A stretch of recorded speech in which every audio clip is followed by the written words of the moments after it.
शिवाय कल्याणगुणैकधाम्ने नवद्योनाथप्रतिमप्रभाय नारायणायाखिलकारणाय श्रीप्राणनाथाय नमस्करोमि। तपस्वाध्याय शुश्रूषा कृष्णपूजारतं मुनिं विश्वेशमिष्टदं वन्दे ಪರಿವ್ರಾಟ್ ಚಕ್ರವರ್ತಿನಂ. ಮಧ್ವವಿಜಯದ 14ನೇ ಸರ್ಗ. ಶಂಕರ ಪಂಡಿತರಲ್ಲಿದ್ದ ಪುಸ್ತಕಗಳನ್ನು ಅಪಹರಿಸಿದಾಗ ಅದನ್ನು ಮತ್ತೆ ಪಡೆದುಕೊಳ್ತಕ್ಕಂಥದ್ದು. ರಾಜರ ಸಮಕ್ಷದಲ್ಲಿ ತೆಗೆದುಕೊಂಡಾಗ ಭೀತಿ ಹುಟ್ಟತ್ತೆ, ರಾಜ ಶಿಕ್ಷೆಯನ್ನು ಕೊಡ್ತಾನೆ ಎಂಬುದಾಗಿ. ಆವಾಗ ಮತ್ತೆ ಅಪರಾಧವನ್ನು ಮಾಡೋದಿಲ್ಲ. ಈ ಉದ್ದೇಶದಿಂದ ಆಚಾರ್ಯರು ತಾವು ಪುಸ್ತಕಗಳನ್ನು ತೆಗೆದುಕೊಳ್ಳದೇನೆ ನರಸಿಂಹ ಭೂಪಾಲ ರಾಜ ಅವನು ಸಿಕ್ಕಾಗ ಅವನ ಸಮಕ್ಷದಲ್ಲಿಯೇ ಪುಸ್ತಕಗಳನ್ನು ಆಚಾರ್ಯರು ಸ್ವೀಕಾರ ಮಾಡಿದರು. ಈ 14ನೇ ಸರ್ಗದಲ್ಲಿ ಈ ಒಂದು ಘಟನೆ ಆದರೆ ಮತ್ತೆ ಆಚಾರ್ಯರ ದಿನಚರಿ, ಅವರ ಪೂಜೆ, ಆಹ್ನಿಕಗಳು ಮತ್ತು ಕಾವ್ಯ ಅದರಿಂದಾಗಿ ಸೂರ್ಯೋದಯ ಚಂದ್ರೋದಯಗಳನ್ನು ವರ್ಣನೆ ಮಾಡಬೇಕು. ಇದೆಲ್ಲ ಮಹಾಕಾವ್ಯದ ಲಕ್ಷಣಗಳು.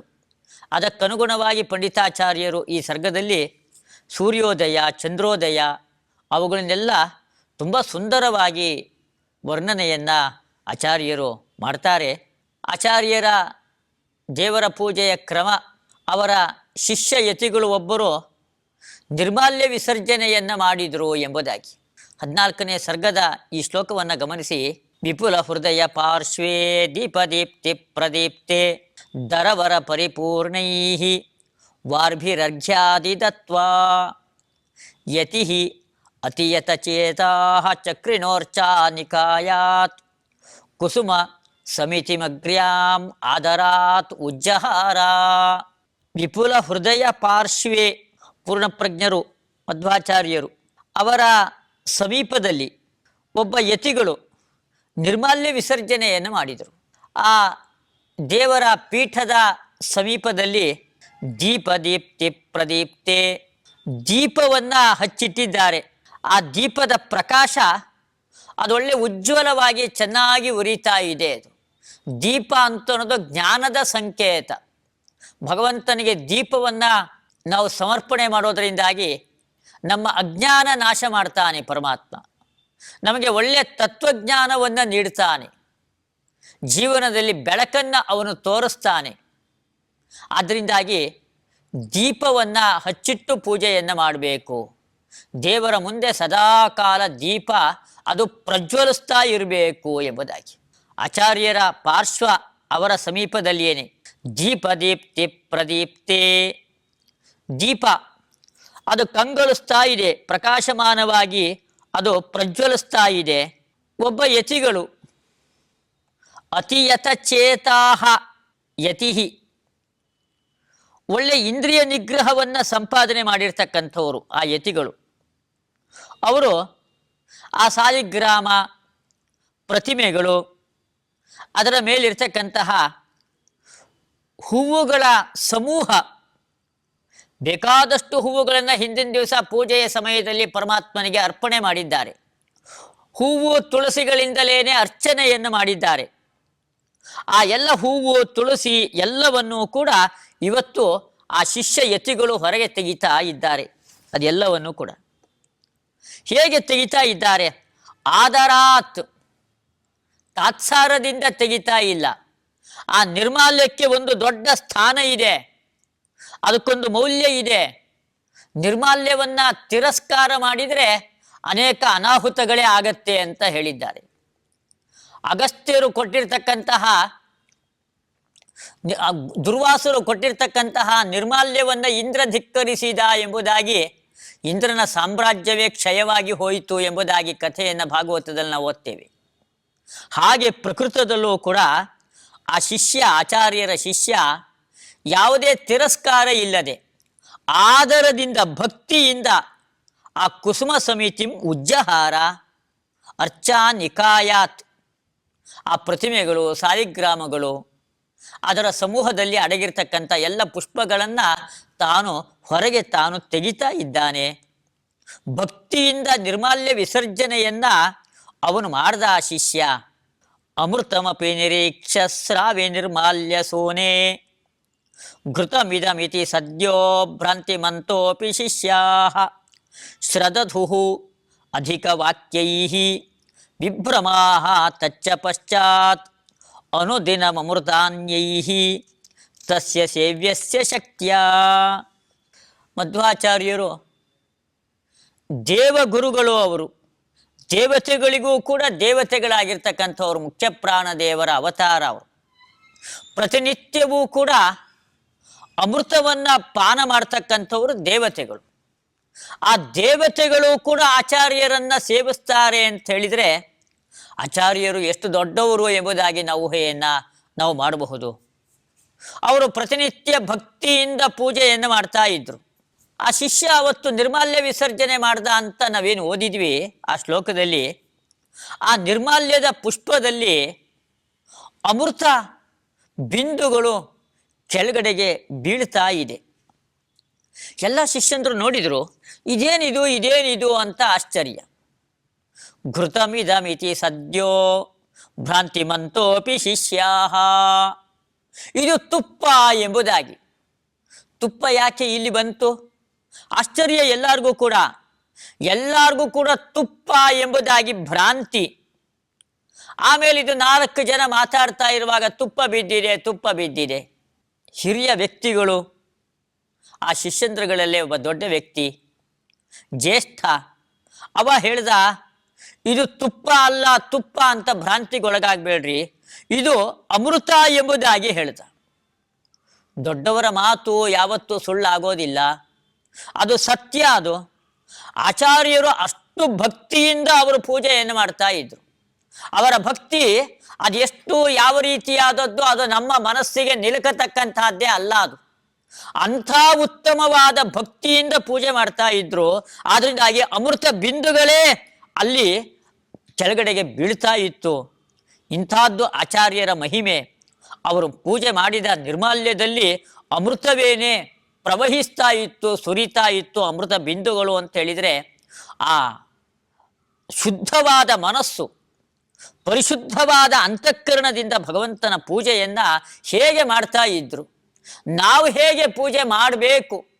ನಾವೇನೋ ಕಾಟಾಚಾರಕ್ಕೋಸ್ಕರವಾಗಿ ಅರ್ಚನೆಯನ್ನು ಪೂಜೆಯನ್ನು ಮಾಡಿಬಿಡ್ತೀವಿ. ಯಾವುದೋ ಒಂದು ಕಾಲದ ಹಿಡಿತಕ್ಕೆ ಒಳಪಟ್ಟು ಬೇಗ ಮುಗಿಸ್ಬೇಕು ಎಂಬುದಾಗಿ. ಆಚಾರ್ಯರು ಹಾಗಲ್ಲ, ಭಗವಂತನ ಆರಾಧನೆಯೇ ಪ್ರಧಾನ. ಅದಕ್ಕೋಸ್ಕರವಾಗಿ ಎಲ್ಲ ಸಮಯವನ್ನು ವಿನಿಯೋಗ ಮಾಡ್ತಾ ಇದ್ರು. ಆ ಅರ್ಚನೆಯನ್ನ ಭಕ್ತಿಯಿಂದ ಮಾಡ್ತಾ ಇದ್ರು.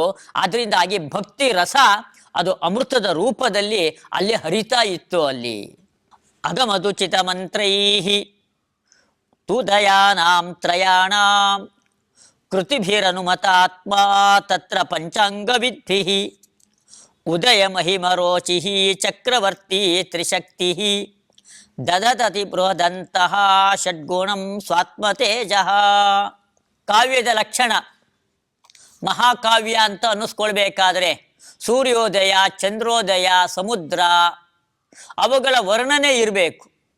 ಆವಾಗಲೇ ಅದಕ್ಕೊಂದು ಕಾವ್ಯದ ಸ್ಥಾನಮಾನ, ಮಹಾಕಾವ್ಯದ ಸ್ಥಾನಮಾನ. ಮಹಾಕಾವ್ಯದ ಲಕ್ಷಣಗಳನ್ನೆಲ್ಲ ಹೊಂದಿರತಕ್ಕಂತಹದ್ದು ಈ ಮಧ್ವವಿಜಯ ಕಾವ್ಯ. ಇಲ್ಲಿ ಸೂರ್ಯೋದಯವನ್ನ ಪಂಡಿತಾಚಾರ್ಯರು ಇಲ್ಲಿ ವರ್ಣನೆ ಮಾಡ್ತಾ ಇದ್ದಾರೆ. ರಾಜನ ವ್ಯಕ್ತಿತ್ವ ಎಂಥದ್ದು, ಸೂರ್ಯನ ವ್ಯಕ್ತಿತ್ವ ಎಂಥದ್ದು. ಒಬ್ಬ ಮಹಾರಾಜ ಚಕ್ರವರ್ತಿ, ಅವನು ದೇಶದ ಪ್ರಗತಿಯನ್ನು ಅವನು ಬಯಸಬೇಕು. ಅವನು ರಾಷ್ಟ್ರದ ಅಭಿವೃದ್ಧಿಗೋಸ್ಕರವಾಗಿಯೇ ತಾನು ಹಗಲು ರಾತ್ರಿ ದುಡಿಬೇಕು ರಾಜನಾದವನು. ಸೂರ್ಯ ಉದಯ ಪರ್ವತವನ್ನು ಏರ್ತಾನೆ, ಅಷ್ಟು ಎತ್ತರಕ್ಕೆ ತಾನು ಏರಿ ಹೋಗ್ತಾನೆ. ತಾನು ರಾಜನೂ ಕೂಡ ಪ್ರಗತಿಯ ಪಥದಲ್ಲಿ ಸಾಗಬೇಕು. ಆ ಪ್ರಗತಿಯ ಪರ್ವತವನ್ನು ಹತ್ತಿ ಹೋಗಬೇಕು ರಾಜನಾದವನು. ಅದು ರಾಜನ ಕರ್ತವ್ಯ. ಆ ಕರ್ತವ್ಯ ಪಾಲನೆಯನ್ನು ರಾಜ ಮಾಡಬೇಕು. ಅದಕ್ಕೆ ಸೂರ್ಯನೇ ಉದಾಹರಣೆ. ತಾನು ಉದಯ ಪರ್ವತವನ್ನು ಏರಿ ಎತ್ತರಕ್ಕೆ ತಾನು ಹೋಗ್ತಾನೆ. ಎಲ್ಲರೂ ನೋಡಿ ಅವನನ್ನು ಗೌರವಿಸ್ತಾರೆ. ರಾಜನೂ ಕೂಡ ಪ್ರಗತಿಯ ಪರ್ವತವನ್ನು ಏರಿ ಹೋದಾಗ ರಾಜನನ್ನು ಎಲ್ಲರೂ ಕೂಡ ಗೌರವಿಸ್ತಾರೆ. ಆ ರಾಜನಿಗೆ, ಅವನಿಗೆ ತಾನು ಪ್ರಗತಿಯ ಪಥದಲ್ಲಿ ಸಾಗಬೇಕಾದರೆ ಮಂತ್ರಾಲೋಚನೆಯನ್ನು ಮಾಡಬೇಕು. ನಿರ್ಧಾರವನ್ನು ತೆಗೆದುಕೊಳ್ಬೇಕಾದ್ರೆ 10 ಜನರ ಜೊತೆಗೆ ತಾನು ಚರ್ಚೆಯನ್ನು ಮಾಡಬೇಕು.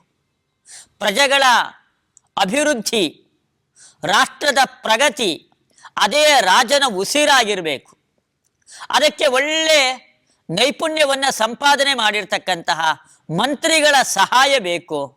ಉಪಾಯ, ಮನುಷ್ಯ, ದ್ರವ್ಯ ಸಂಪತ್ತು, ಶತ್ರು ರಾಷ್ಟ್ರಗಳ ಬಗ್ಗೆ ಪ್ರತೀಕಾರ, ದೇಶಕಾಲಗಳ ಪರಿಪೂರ್ಣವಾದ ಜ್ಞಾನ, ಕಾರ್ಯಸಿದ್ಧಿ ಇದೆಲ್ಲವನ್ನೂ ಕೂಡ ಅರಿತಿರ್ತಕ್ಕಂಥವ್ರು. ಇದೆಲ್ಲ ದೇಶದ ಪ್ರಗತಿಗೆ ಅಂಗವಾಗಿರ್ತಕ್ಕಂಥದ್ದು.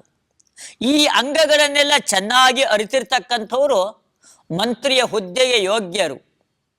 ಆ ಮಂತ್ರಿಯ ಹುದ್ದೆಗೆ ಅವನು ಕುಳಿತುಕೊಳ್ಬೇಕಾದ್ರೆ ಇದೆಲ್ಲವೂ ಕೂಡ ಅವನಲ್ಲಿರಬೇಕು. ಕಾರ್ಯಾರಂಭದ ಉಪಾಯ ಗೊತ್ತಿರಬೇಕು. ಮನುಷ್ಯ ಶಕ್ತಿ ಅದು ಅವನ ಕೈಯಲ್ಲಿರಬೇಕು.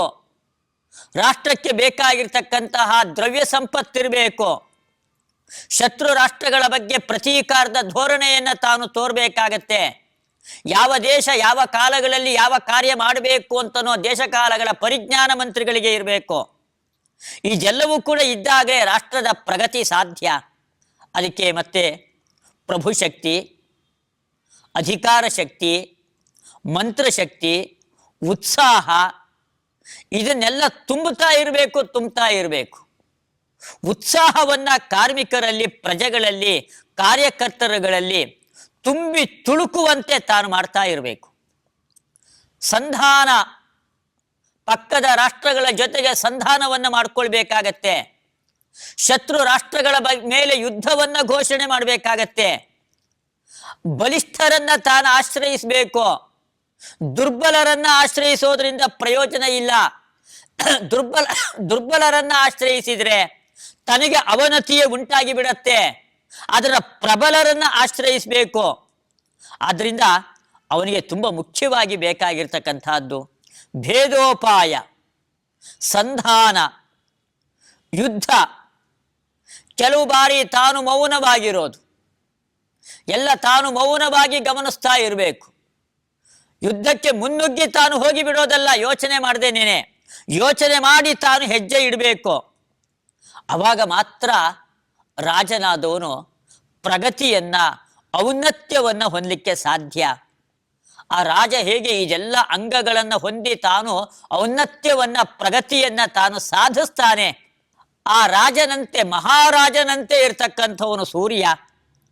ಸೂರ್ಯನು ಕೂಡ ಉದಯ ಪರ್ವತವನ್ನ ಏರ್ತಾ ಇದ್ದಾನೆ. ರಾಷ್ಟ್ರದ ಪ್ರಗತಿಗೆ ಅನೇಕ ಅಂಗಗಳು ಎಂಬುದಾಗಿ ಹೇಳಿದೆ.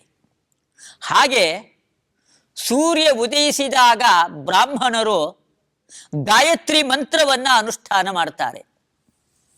ಅದಕ್ಕೆ ಹೃದಯ, ಶಿರಸ್ಸು, ಶಿಖ, ಕವಚ, ಅಸ್ತ್ರ ಎಂಬುದಾಗೆಲ್ಲ ಪಂಚಾಂಗನ್ಯಾಸವನ್ನು ಮಾಡ್ತಾರೆ. ಅಲ್ಲಿ ಅರುಣೋದಯ, ಉಷೋದಯ, ಸೂರ್ಯೋದಯ ಎಂಬುದಾಗೆಲ್ಲ ಅಂಗಗಳು. ಜ್ಞಾನಿಗಳಾದವರು ಜಪ, ಉಪಾಸನೆ ಅದನ್ನು ಮಾಡಬೇಕಾದ್ರೆ ಯಾವಾಗ ಅರುಣೋದಯ ಆಗತ್ತೆ, ಯಾವಾಗ ಉಷಕ್ಕಾಲ ಬರುತ್ತೆ, ಯಾವಾಗ ಸೂರ್ಯೋದಯ ಆಗತ್ತೆ, ಇದನ್ನೆಲ್ಲ ಗಮನಿಸ್ತಾ ಇರ್ತಾರೆ ಉಪಾಸನೆ ಮಾಡ್ತಕ್ಕಂಥವ್ರು. ಈ ಕಾಲಕ್ಕೋಸ್ಕರವಾಗಿ ಪ್ರತೀಕ್ಷೆಯನ್ನ ಜ್ಞಾನಿಗಳಾದವರು ಮಾಡ್ತಾ ಇರ್ತಾರೆ. ಸೂರ್ಯ ಆಕಾಶದಲ್ಲಿ ತಾನು ಪ್ರಖರವಾಗಿ ಬೆಳಕನ್ನು ಬೀರಿ ತಾನು ಉಜ್ವಲವಾಗಿ ಪ್ರಕಾಶಿಸ್ತಾ ಇರ್ತಾನೆ. ತಾನು ಸಾವಿರ ಸಾವಿರ ಕಿರಣಗಳಿಂದ ತಾಪವನ್ನು ಉಂಟು ಮಾಡ್ತಾನೆ, ಪ್ರಕಾಶವನ್ನು ಉಂಟು ಮಾಡ್ತಾನೆ, ಸಜ್ಜನರಿಗೆ ಸಂತೋಷವನ್ನು ಉಂಟು ಮಾಡ್ತಾನೆ. ಹೀಗೆ 3 ವಿಧವಾದ ಕಾರ್ಯಗಳನ್ನು ತನ್ನ ಸಾವಿರ ಸಾವಿರ ಕಿರಣಗಳಿಂದ ಸೂರ್ಯ ತಾನು ಮಾಡ್ತಾನೆ. ಐಶ್ವರ್ಯ, ವೀರ್ಯ, ಕೀರ್ತಿ, ಸಂಪತ್ತು, ಜ್ಞಾನ, ವೈರಾಗ್ಯ ಇದೆಲ್ಲ ಭಗವಂತನಲ್ಲಿರ್ತಕ್ಕಂತಹ ಗುಣಗಳು. ಆ ಭಗವಂತನ ತೇಜಸ್ಸನ್ನ, ತೇಜೋರೂಪಿಯಾದ ಪರಮಾತ್ಮನನ್ನೇ ಸೂರ್ಯ ತನ್ನ ಒಳಗಡೆಗೆ ತಾನು ಅಡಗಿಸಿಕೊಂಡಿದ್ದಾನೆ, ಧರಿಸಿದ್ದಾನೆ. ಆ ಪರಮಾತ್ಮನನ್ನ ಸೂರ್ಯನಾರಾಯಣ ಎಂಬುದಾಗಿ ನಾವು ಉಪಾಸನೆ ಮಾಡ್ತೀವಿ, ಸೂರ್ಯಾಂತರ್ಗತನಾದ ನಾರಾಯಣ ಎಂಬುದಾಗಿ. ಅಂತಹ ಸೂರ್ಯ ಇವತ್ತು ಆಕಾಶದಲ್ಲಿ ಎತ್ತರ ಸ್ಥಾನದಲ್ಲಿ ತಾನು ಕುಳಿತುಕೊಂಡಿದ್ದಾನೆ. ಹೀಗೆ ಸೂರ್ಯ ಜನರಿಗೆ ಸಂತೋಷವನ್ನ ಆನಂದವನ್ನ ತಾನು ಉಂಟು ಮಾಡ್ತಾನೆ. ರಾಜ ಹೇಗೆ ಪ್ರಜೆಗಳಿಗೆ ಆನಂದವನ್ನ ಉಂಟು ಮಾಡ್ತಾನೆ, ಹಾಗೆ